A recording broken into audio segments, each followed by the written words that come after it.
Good morning সবাইকে। কেমন আছেন আপনারা? যে যেখান থেকে দেখছেন আশা করি ভালোই আছেন।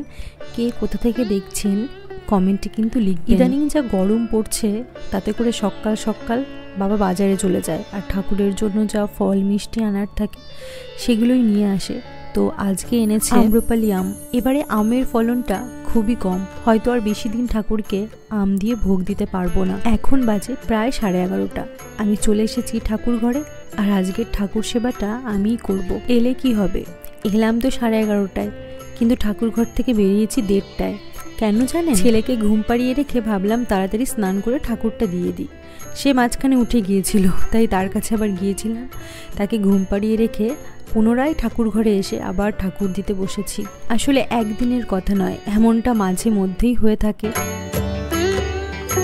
আমাদের বাড়িতে রাধা মাধব প্রতিষ্ঠিত হবার আগে এই ছিল আমাদের সিংহাসন, যেটা একদম রাধা মাধবের মূর্তিটা এখন যেখানটাতে বসানো আছে, আমাদের এই আসনটা মানে সিংহাসনটা আগে সেখানেই বসানো ছিল। আর ওই যে পিতলের যে রাধা মাধবকে দেখালাম সেটাই ছিল আগে। তবে এটা কেনা নয় আমাদের, এটা পাওয়া ঠাকুর।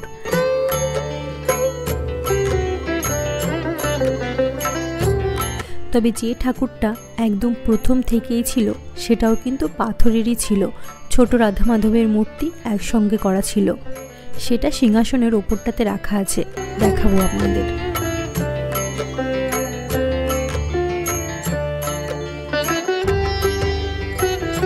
রাধা মাধবের বিগ্রহ যখন প্রতিষ্ঠা হয় আমাদের বাড়িতে, তখন এটা নিয়ে আমাদের মধ্যে অনেক প্রশ্ন ছিল যে আগে যেভাবে আমরা ঠাকুরকে সেবা দিতাম সেভাবেই কি দেব, নাকি এখন অন্য রকমভাবে মানে অন্য নিয়মে সেবা হবে। বিশেষ করে ঠাকুর সেবা, ঠাকুরকে ভোগ দেওয়ার যে ব্যাপারটা, সেটা কি একটা জায়গাতেই দেব নাকি আলাদা আলাদা করেই দেব।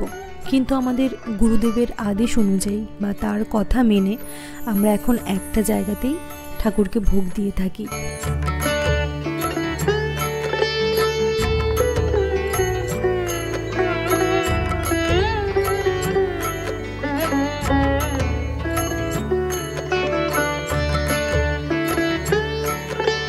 শুধু কিন্তু ভোগটাই এক জায়গাতে দেওয়া হয়, তাছাড়া বাকি যা যাবতীয় সব কিছু সেটা কিন্তু আমাদের আগে রাধা মাধবকেও সেভাবেই পূজিত করা হয়, যেভাবে আমাদের প্রাণ প্রতিষ্ঠা করা রাধা মাধবকে করা হয়ে থাকে।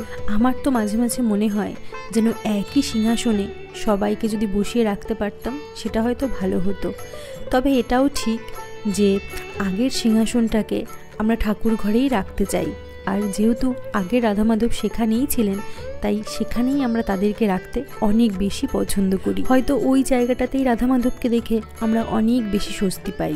ওই যে বললাম আজ বাবা আম্রপালি আম এনেছে, আজ শুধু আম দিয়েই ঠাকুরকে ভোগ দিয়েছি। তবে পরে মনে হচ্ছিল হয়তো একটু চিড়ে ভোগ দিলেও মন্দ হতো না। এই চিড়ে ভোগ দেওয়ার ব্যাপারটা প্রথম থেকে কিন্তু আমাদের মধ্যে ছিল না। আমরা ঠাকুরকে বিশেষত ফল মিষ্টি দিয়েই ভোগ দিতাম। কিন্তু একদিন কমেন্টে এক বন্ধু লিখেছিল যে যেহেতু আমাদের প্রতিষ্ঠিত ঠাকুর তাই আমরা অন্নভোগ হিসেবে চিড়ে দিতেই পারি।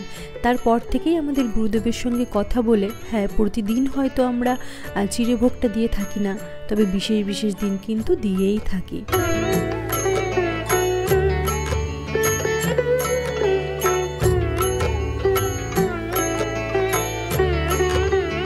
আজকের ভিডিওটা এটুকুই। যদি কিছু ভালো লেগে থাকে একটা লাইক করে সকলের সাথে শেয়ার করে নেবেন, এটা আপনাদের কাছে আমার অনুরোধ রইল।